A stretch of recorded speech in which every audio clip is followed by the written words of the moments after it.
الحمد لله نحمده ونستعينه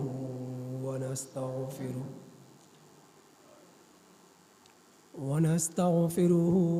ونؤمن به ونتوكل عليه ونعوذ بالله من شرور أنفسنا ومن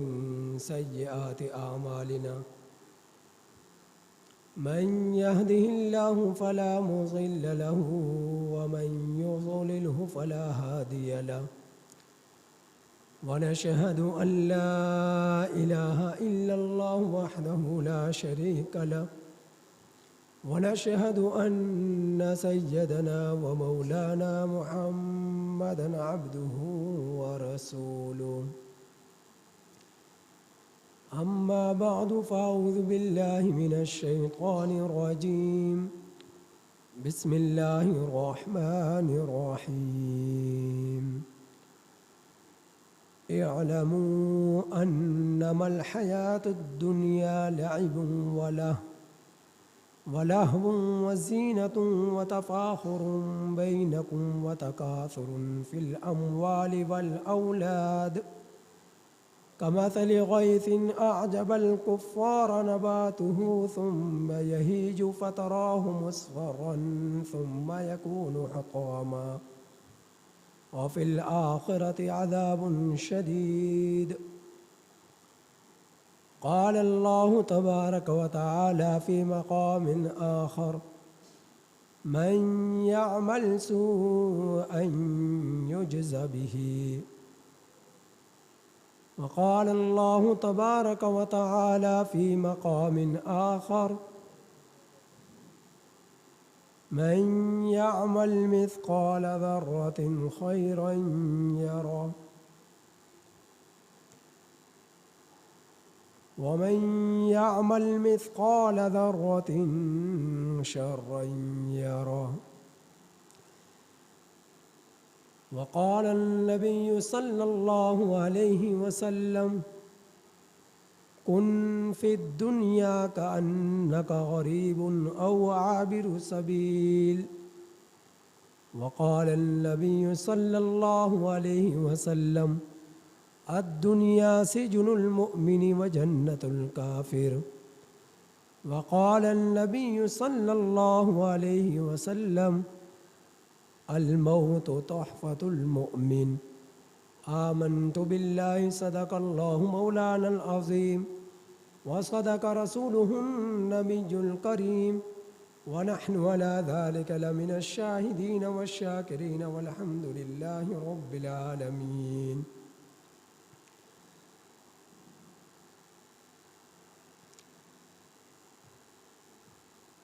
میرے واجب الاحترام عزیز سامعین حضرات، عمل سے زندگی بنتی ہے، جنت بھی اور جہنم بھی۔ انسان اپنی فطرت میں نہ نوری ہے نہ ناری ہے۔ انسان اس دنیا کی زندگانی میں جو کچھ عمل کرے گا، اچھا عمل کرے گا تو اچھا انجام پائے گا، اچھے بدلے پائے گا۔ برا عمل کرے گا تو برا انجام پائے گا اور بری سزا ملے گی۔ اللہ جل جلالہ نے انسان کو اختیار دیا ہے، درست اور غلط راستے بتلائے ہیں، درست اور غلط راستے بتلائے ہیں۔ انسان کو بھیجے جانے کے لیے میرے رب نے اس دنیا کا انتخاب فرمایا ہے، اور اس دنیا میں میرے رب نے انسان کی ضرورت کی چیزوں کا انتظام فرمایا ہے۔ اس کی چمک دمک ہے، اس کی خوش نمائی ہے، اس کی خوش ذائقہ ہے۔ میرے نبی نے فرمایا ہے کہ یہ دنیا انسان کے لیے خوشنما ہے، خوش ذائقہ ہے، خوش نما ہے اور خوش ذائقہ ہے۔ اور پھر میرے رب نے فرمایا یہ دنیا تمہارے لیے خوب جان لو، اس کی حیثیت، اس کی اہمیت، اس کی فوقیت کے اعتبار سے حقیقت یہ ہے کہ اعلموا انما الحیات الدنیا لعب، یہ کھیل ہے، ولہو، تماشا ہے، وزینہ، اور زینت ہے، وتفاخر بینکم،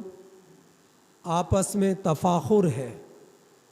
ایک دوسرے پر فخر کرنا، وتکاثر فی الاموال والاولاد، مال اور اولاد میں ایک دوسرے سے آگے بڑھنا ہے۔ کمثل غیث اعجب الکفار، اس کی مثال تو اس کھیتی کی سی ہے کہ جسے جو بنجر زمین ہو، کاشتکاری کے قابل نہ ہو، اور اس پر مینا برسے، بارش برسے، اور اس بنجر زمین پر سبزہ اگے اور اس کے گوشے آسمان کی بلندیوں پر چڑھیں، اور پھر اس پر پھل لگے، اور کاشتکار اس کھیتی کو دیکھ کر خوش ہو، اس کے چہرے پر مسکراہٹ آئے اور اس کے دل میں خوشی آئے کہ اب مجھے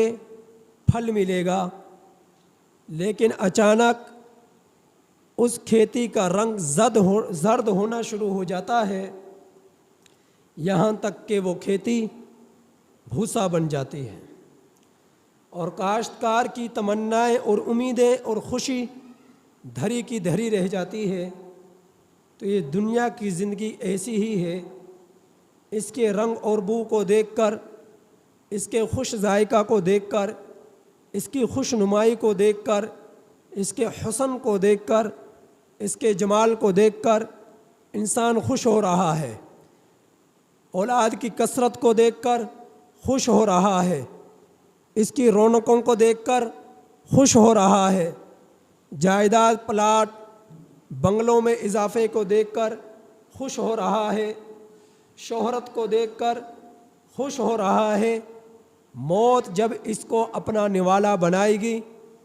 تو یہ ساری اس کی خوش نمائیاں، اس کی خوشیاں دھری کے دھری رہ جائیں گی، اور اس کے لیے یہی دنیا جو اب سے پہلے خوش ذائقہ تھی، اب سے پہلے خوش نما تھی، اب وہ ایک بے حقیقت چیز بن گئی، جس کی حقیقت، حیثیت کچھ نہیں ہے۔ اور میرا رب موت کے بعد آنکھوں سے پردے کو اٹھا دے گا، اور اس وقت ایک بہت بڑی کائنات، ایک بہت بڑا جہان اسے نظر آئے گا، اور پھر وہ سوچے گا، دعا کرے گا، تمنا کرے گا کہ ایک مرتبہ دوبارہ اس دنیا میں آ جاؤں جہاں میں اور آپ اب تک زندہ ہیں، جہاں میں اور آپ اب تک زندہ ہیں۔ وہ مرنے والا شخص اس زندگی کے لیے تمنا کرے گا، اے اللہ ایک مرتبہ موقع اور دے دے، خوب صدقات کروں گا، خوب خیرات کروں گا، خوب عبادات کروں گا، خوب نیکیاں کروں گا، تیرا حکم مان کر زندگی بسر کروں گا، تیرے نبی کے راستے پر، طریقوں پر چلوں گا۔ وہ تمنا کرے گا، لیکن اس کی اس خواہش کو پورا نہ کیا جائے گا، اس کی اس خواہش کو پورا نہ کیا جائے گا۔ میرے نبی نے فرمایا یہ دنیا کی مثال ایسی ہے جس طرح سمندر کے اندر کوئی شخص اپنی انگلی کو ڈالے اور پھر اس کو نکالے تو انگلی پر پانی کا قطرہ جو لگتا ہے تو سمندر پر اس کا کوئی فرق نہیں پڑتا، اسے کچھ فرق نہیں پڑتا کہ میرے اندر سے ایک انگلی لگا کر پانی کا قطرہ نکالا گیا ہے، دیکھنے والوں کو محسوس ہی نہیں ہوگا کہ کسی نے ایک انگلی کو بھگو کر پانی اس میں سے نکالا ہے۔ تو میرے نبی نے فرمایا کہ اللہ کی نظروں میں اس دنیا کی حیثیت آخرت کے مقابلے میں اس انگلی پر لگے ہوئے پانی کے قطرے کے بقدر بھی نہیں ہے، جبکہ سمندر متناہی ہے، لامتناہی چیز نہیں ہے، اور آخرت لامتناہی ہے، آخرت لامتناہی ہے، وہ ختم ہونے والی نہیں ہے، وہ ختم ہونے والی نہیں ہے، اس کے لیے فنا نہیں ہے، اس کے لیے اختتام نہیں ہے، اور دنیا اس کے لیے فنا ہے، اس کے لیے اختتام ہے، اس کے لیے ختم ہونا ہے۔ تو اللہ رب العزت نے آخرت کے مقابلے میں دنیا کی اتنی حیثیت بھی نہیں رکھی جتنی کہ سمندر سے انگلی کو بھگو کر نکالے اور سمندر پر کوئی اثر نہیں پڑتا، اتنی حیثیت بھی آخرت کے مقابلے میں دنیا کی میرے رب کی نظروں میں نہیں ہے۔ میرا رب قرآن کریم میں ارشاد فرماتا ہے، کیا ارشاد فرماتا ہے؟ سَنَفْرُغُ لَكُمْ أَيُّهَا الثَّقَلَانِ، اے زمین کے بوجھ، انسان کو اور جنات کو زمین کا بوجھ قرار دیا ہے کہ ہم تمہارے لیے فارغ ہو رہے ہیں، ہم عنقریب تمہارے لیے فراغت حاصل کر رہے ہیں۔ یہ میرے رب نے سمجھانے کے لیے بتلایا، جبکہ اللہ رب العزت جب کسی کی گرفت کے لیے آتا ہے، پکڑ پر آتا ہے، پھر اسے ایک سیکنڈ بھی نہیں لگتا، فوراً اللہ رب العزت کی گرفت میں وہ آ جاتا ہے۔ تو اللہ رب العزت انسانوں اور جنات کو مخاطب کر کر ارشاد فرما رہے، سَنَفْرُغُ لَكُمْ أَيُّهَا الثَّقَلَانِ، اے زمین کے دو بوجھ ہو، ان قریب ہم تمہارے لیے فارغ ہو رہے ہیں۔ یہ بالکل اسی طرح میرے رب نے فرمایا، جس طرح ماں کا بیٹا جب کوئی نافرمانی کرے، ماں کہتی ہے اسے تنبیہ کے لیے کہ رک ابھی میں آتی ہوں، باپ کہتا ہے اپنی اولاد کو تنبیہ کے لیے رک ابھی میں آتا ہوں، تو یہ تنبیہ کے طور پر اللہ رب العزت نے فرمایا گناہوں سے باز آ جا، نافرمانی سے باز آ جا، حکموں کو توڑنے سے باز آ جا، میں ان قریب آ رہا ہوں۔ یا معشر الجن والانس ان استطعتم ان تنفذوا من اقطار السماوات والارض فانفذوا لا تنفذون الا بسلطان۔ میرے رب نے انسانوں اور جنات کو مخاطب کر کر ارشاد فرمایا ہے، زمین کے آسمان کے تم جو ہے زمین اور آسمان کے کناروں کو پھلانگ کر بھاگ کر نکلنا چاہو تو نکل کر دکھاؤ،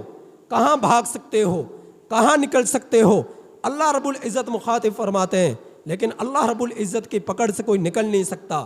کوئی بھاگ نہیں سکتا، اس کی گرفت سے کوئی بچ نہیں سکتا۔ میرے رب نے فرمایا من یعمل سوءا یجز بہ،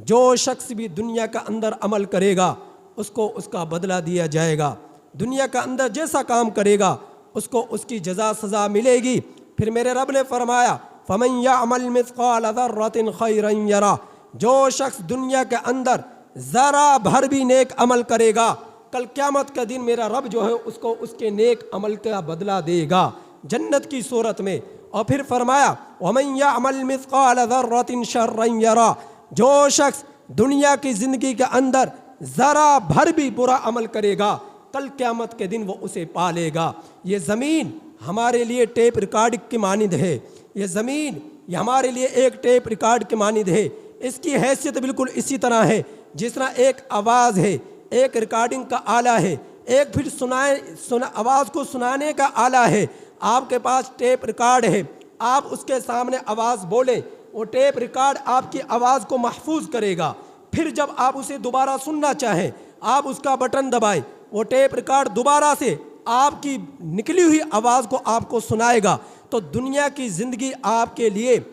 آواز کی مانند ہے، اور عالم برزخ کی زندگی آپ کے لیے ٹیپ ریکارڈ کی مانند ہے، اور میدان حشر کی زندگی جسے آخرت کہا جاتا ہے وہ آپ کے لیے ٹیپ ریکارڈ سے آواز کو سنائے دینے کی مانند ہے کہ آج آپ کی آواز کو ریکارڈ کیا جا رہا ہے، آپ کے اعمال کو ریکارڈ کیا جا رہا ہے، عالم برزخ کے اندر قبر کی زندگی کے اندر وہ محفوظ ہو رہا ہے، اور پھر جو ہے میدان حشر میں جب میرا رب جو ہے انسانوں کو زندہ کرے گا، کھڑا کرے گا، وَإِذَا الْقُبُورُ بُعْثِرَتْ عَلِمَتْ نَفْسٌ مَّا قَدَّمَتْ وَأَخَّرَتْ، ہر جان جان لے گی جو کچھ اس نے اچھا یا برا عمل کیا، آخرت کے لیے کیا بھیجا، دنیا کے لیے کیا چھوڑا، اللہ رب العزت اسے دکھا دیں گے میدان حشر میں، پھر اس کا ٹیپ ریکارڈ اس کے دنیا کے اندر پل پل کی خبریں بتائے گا، بیان کرے گا، قدم قدم کے اس کے احوال بیان کرے گا۔ یہ زمین ہمارے لیے ٹیپ ریکارڈ ہے، یہ ہماری آواز کو، ہمارے اعمال کو، ہماری برائیوں کو یہ زمین جو ہے محفوظ کر رہی ہے، اور کل قیامت کے دن یہ زمین یہ خبریں نکالے گی، بولے گی کہ کس کس زمین کے ٹکڑے پر تم نے اپنے رب کی نافرمانیاں کی تھی، کس کس زمین کے ٹکڑے پر، حصے پر تم نے اپنے رب کے لیے سجدے کیے تھے، عبادات کی تھی۔ میرے نبی نے فرمایا جب نیک بخت انسان دنیا سے جاتا ہے، نیک انسان دنیا سے جاتا ہے، زمین روتی ہے، زمین روتی ہے، اور وہ زمین اس کی یاد میں روتی ہے۔ کیوں روتی ہے؟ وہ کہتی ہے کہ یہ بندہ میرے اوپر سجدے کیا کرتا تھا، یہ بندہ میرے اوپر عاجزی سے چلا کرتا تھا، یہ بندہ میرے اوپر تلاوت قرآن کیا کرتا تھا، یہ بندہ میرے لیے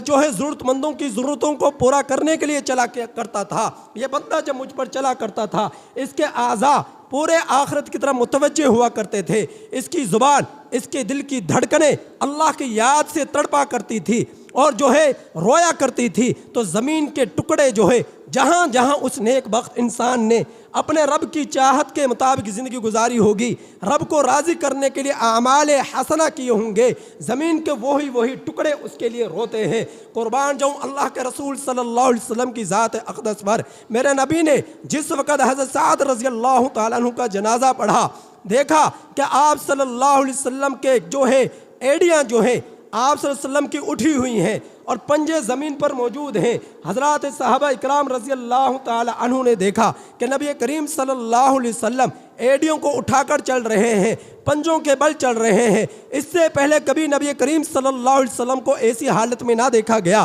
پوچھا اے اللہ کے رسول صلی اللہ علیہ وسلم اس طرح چلنے کی کیا وجہ ہے؟ نبی کریم صلی اللہ علیہ وسلم نے ارشاد فرمایا آج سعد کے جنازے میں فرشتوں کا اس قدر ہجوم ہے، اس قدر رش ہے کہ مجھے ایڑی زمین پر رکھنے کے لیے جگہ نہیں ہے، تو میں اپنے پاؤں کو بچا کر کہیں کسی فرشتے کے پاؤں پر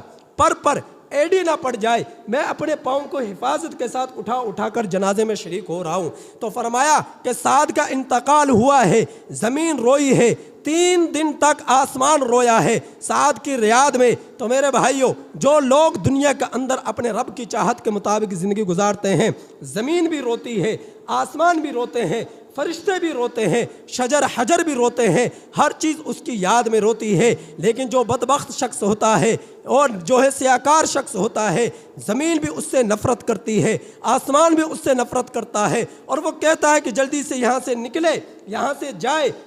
کم از کم میں اس کی گناہوں کی نحوست سے بچ سکوں گی، میں اس کی گناہوں کی پلیدگی سے میری حفاظت ہو سکے گی۔ زمین بھی پناہ مانگتی ہے، آسمان بھی پناہ مانگتا ہے، تو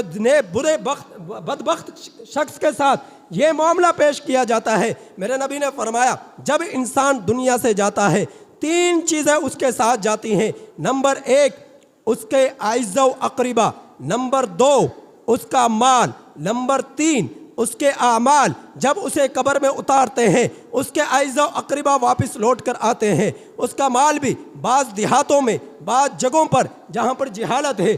شخص کے مال و متاع کو بھی ساتھ لے کر جایا جاتا ہے۔ کبھی آپ نے سوشل میڈیا پر دیکھا ہوگا بڑے بڑے امیر لوگ مرے ہیں، ان کے ساتھ ان کی جو ہے بڑی کروڑوں خربوں قیمت رکھنے والی گاڑیوں کو ان کے ساتھ دفن کیا گیا ہے۔ آج کے زمانے میں بھی سونے جواہرات سے پورے جسم کو لپیٹ کر، ان کو سجا کر ان کے جسموں کو زمین میں اتارا گیا ہے۔ تو آج بھی آپ دنیا کے اندر اس کی مثالیں دیکھ سکتے ہیں۔ تو مال بھی ساتھ گیا، اعزاء و اقربا بھی ساتھ گیا، لیکن لوٹ کر کیا آیا؟ اعزاء و اقربا بھی آگے، مال بھی گل سڑ گئے اسی جگہ پر۔ اب اس کے جو کام آیا، اس کے اعمال آئے، اس کی نمازیں آئیں، اس کے روزے آئے، اس کے اذکار آئے، اس کی خیرات آئی، اس کے صدقات آئے، اس کی زبان سے نکلے ہوئے رب کی بڑائی کے الفاظ آئے، یہ ساری چیزیں اس کے کام آ رہی ہیں، اس کے علاوہ کوئی چیز اس کے کام نہیں آتی۔ اس لیے میرے نبی نے جو فرمایا ہے جب مرنے والوں کو قبر میں اتار دیا جاتا ہے، جو لوگ اس کے اعزاء و اقربا آئے تھے وہ واپس جاتے ہیں، وہ مردہ جو ہے ان کی قدموں کی آہٹ وہ سنتا ہے، اللہ رب العزت اسے سناتے ہیں۔ کیوں سناتے ہیں؟ کیوں؟ اس لیے سناتے ہیں کہ اے میرے بندے، ان رشتہ داروں کے لیے، اس باپ کے لیے، اس بھائی کے لیے، اس بہن کے لیے، اس بیٹی کے لیے، اس بیٹے کے لیے، اس چچا کے لیے، اس خاندان کے لیے تو نے رات کو نہ دیکھا، دن کو نہ دیکھا، صبح کو نہ دیکھا، شام کو نہ دیکھا، تو نے حلال کو نہ دیکھا، حرام کو نہ دیکھا، جن کے لیے تو نے اپنی نیندیں قربان کی ہیں، آج وہی لوگ تجھے ایک مٹی کے ڈھیر میں دفنا کر واپس جا رہے ہیں۔ آج ان میں سے کوئی ہے جو تیرے ساتھ رات کی تاریکی میں قبر میں گزار سکے، قبر کے اندر نہیں باہر ہی گزار سکے؟ کوئی شخص وہاں پر ٹھہرنے کے لیے تیار نہیں ہے، 10 منٹ رکنے کے لیے تیار نہیں ہے۔ تو نے جن کے لیے ساری زندگی گزار دی، محنت میں، مشقت میں، پریشانی میں، بھوکا پیاسا رہ کر، آج وہ تجھے تنہا مٹی کے ڈھیر میں دفنا کر واپس جا رہے ہیں۔ تو اللہ رب العزت اس لیے قدموں کی آہٹ اس مردے کو سناتے ہیں، قدموں کی آہٹ اس مردے کو سناتے ہیں۔ تو یہ دنیا کی زندگی، اس کی کوئی حیثیت نہیں ہے، کوئی حقیقت نہیں ہے۔ میرے نبی نے فرمایا ہے دنیا کے اندر اس طرح رہو، کن فی الدنیا کأنک غریب او عابر سبیل، جس طرح ایک اجنبی شخص رہتا ہے جب دنیا میں آتا ہے، آپ یہاں سے جائیں، آپ کا یہ قبیلہ ہے، آپ کی یہ بستی ہے، آپ کا یہ خاندان ہے، آپ کا یہ گھر بار ہے، یہاں سے آپ اسلام آباد جائیں، کراچی جائیں، یورپ جائیں، کہیں بھی آپ جائیں گے، جب آپ وہاں پہنچیں گے آپ کا دل نہیں لگے گا، آپ کا دل اسی جگہ پر اٹکا ہوا ہوگا کہ میں جلدی سے اپنے ملک پہنچ جاؤں، اپنے خاندان میں پہنچ جاؤں، اپنی بستی والوں میں پہنچ جاؤں، اپنی اصل جگہ پر پہنچ جاؤں۔ آپ زندگی وہاں یورپ میں گزار رہے، دل آپ کا یہاں اٹکا ہوا ہے۔ تو ہماری اصل زندگی، وطن اصلی وہ آخرت ہے۔ ہمارا دل، ہماری سوچ، ہماری تڑپ اس آخرت کے لیے تڑپنے چاہیے، ہمارا دل اس کے لیے اٹکا رہنا چاہیے۔ یہاں پر دنیا ہمارے لیے اجنبی محسوس ہو کہ یہ اجنبی جگہ ہے، یہاں سے ہم نے ایک دن جانا ہے۔ پھر فرمایا او عابر السبیل، جس طرح ایک راہ گزر ہے یا مسافر ہے، اگر کوئی شخص یہاں سے چلتا ہے، لاہور سے اس نے سفر کیا اسلام آباد کا، راستے میں اس نے کسی جگہ پر جو ہے ٹھہرا ہے آرام کے لیے، کچھ کھانے پینے کے لیے، لیکن وہاں سے آگے سفر نہیں کرتا، یہ واپس نہیں آتا، وہیں پر وہ ڈیرا جما لیتا ہے، وہیں پر پلاٹ خرید لیتا ہے، گھر خرید لیتا ہے، اور وہاں پر وہ رہنا شروع کر دیتا ہے، خاندان کو چھوڑ کر، اپنی اصل جگہ کو چھوڑ کر۔ سب لوگ کہیں گے بے وقوف ہے، سب لوگ کہیں گے احمق ہے کہ جو اپنے خاندان کو، قبیلے کو، اپنے گھر بار کو، بیوی بچوں کو چھوڑ کر یہاں پر آ کر اس نے بسیرا کر لیا۔ اس کو چاہیے تھا یہاں سے واپس لوٹ کر جاتا، اپنے خاندان والوں میں، بیوی بچوں میں ان کی ذمہ داریوں کو نبھاتا۔ کوئی ہر شخص اسے بے وقوف کہے گا۔ تو آج اگر ہم دنیا میں آ کر یہاں پر اپنا دل لگا لے، یہاں پر اپنے دل کو جما لے، اور دنیا ہی کی خاطر ہماری ساری دوڑ دھوپ ہو، آخرت کے لیے کوئی تڑپ نہ ہو، کوئی فکر نہ ہو، تو ہم سے بڑا کوئی بے وقوف نہیں ہے، ہم سے بڑا کوئی احمق نہیں ہے۔ تو ہم لوگوں کو اپنے اصلی گھر، وطن اصلی جو جنت ہے، اس کی فکر کرنی چاہیے، اس کی تیاری کرنی چاہیے، اس کی یاد میں بسنا چاہیے۔ اللہ کے رسول صلی اللہ علیہ وسلم نے تو دنیا کی حیثیت مثال کے ذریعے سمجھائی ہے کہ دنیا تمہارے لیے ایسی ہے جس طرح کہ ایک مرتبہ تشریف لے گئے، صحابہ اکرام موجود ہے، مدینہ کا بازار ہے، بازار سے گزرتے ہوئے آگے گئے، ایک کھلا میدان ہے، اس کھلے میدان کے اندر جو ہے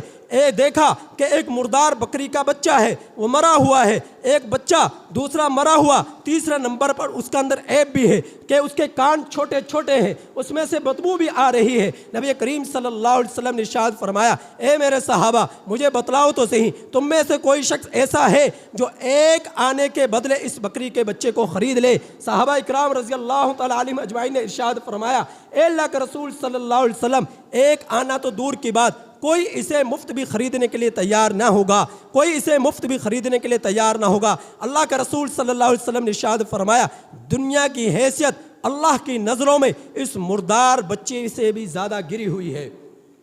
اس مردار بچے سے بھی زیادہ گری ہوئی ہے۔ حضرت ابو ذر غفاری رضی اللہ تعالیٰ عنہ مدینہ کے جو ہے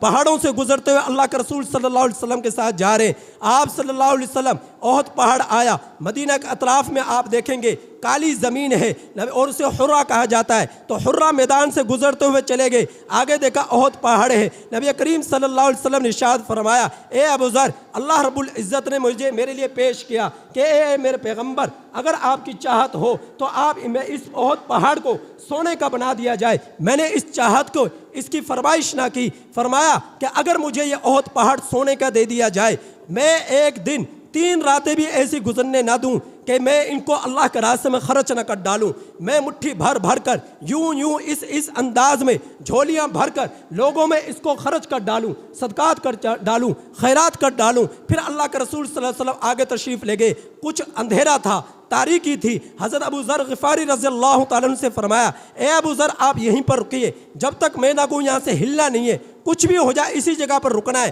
نبی کریم صلی اللہ علیہ وسلم آگے گئے، اندھیرا تھا، کچھ نظر نہ آیا، اچانک آواز آئی۔ حضرت ابو ذر غفاری رضی اللہ تعالیٰ عنہ گھبرائے، وہاں سے جانے لگے کہ دشمن نے کہیں حملہ نہ کر دیا ہو۔ پھر اچانک خیال آیا، اللہ کے رسول صلی اللہ علیہ وسلم نے منع فرمایا تھا، اے ابو ذر اس جگہ سے ہلنا نہیں ہے، تو اسی جگہ پر جم گئے، رک گئے، اللہ کی بات پر، اللہ کے رسول صلی اللہ علیہ وسلم کی بتلائے ہوئے حکم پر عمل کیا۔ تھوڑی دیر بعد نبی کریم صلی اللہ علیہ وسلم تشریف لائے، اور آپ صلی اللہ علیہ وسلم نے جب آئے تو فرمایا، اے اللہ کے رسول صلی اللہ علیہ وسلم میں نے ایک عجیب و غریب آواز سنی ہے، میں ڈر گیا کہیں دشمن نے حملہ نہ کر دیا۔ تو فرمایا آپ نے وہ آواز سنی تھی؟ فرمایا ہاں سنی تھی۔ فرمایا وہ جبرائیل امین علیہ الصلوۃ والسلام کی آواز تھی۔ جبرائیل امین علیہ الصلوۃ والسلام تشریف لائے اور انہوں نے یہ بشارت سنائی کہ اے میرے پیغمبر، اے اللہ کے رسول صلی اللہ علیہ وسلم، اللہ رب العزت نے آپ کی امت کے ہر کلمہ گو کی مغفرت فرما دی ہے، جنت کی بشارت عطا فرما دی ہے۔ تو فرمایا میری امت کا جو شخص بھی کلمہ پڑھے گا،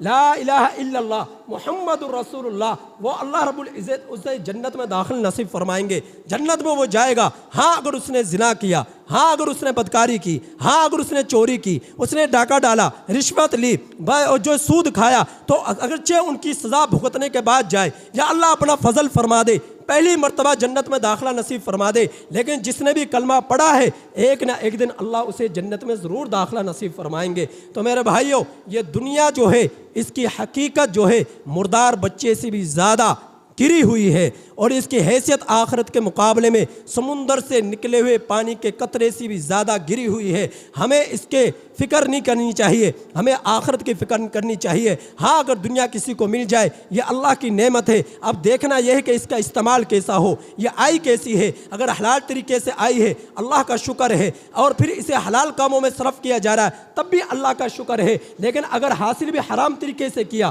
اور صرف بھی حرام کاموں میں کیا تو پھر یہ بہت سخت اللہ کی طرف سے پکڑے جانے کا ایک سبب ہے۔ اس سے ہمیں بچنے کی ضرورت ہے۔ اللہ تعالیٰ سے دعا ہے کہ اللہ تعالیٰ عمل کی توفیق عطا فرمائے اور آخرت کی تیاری کرنے کی توفیق عطا فرمائے۔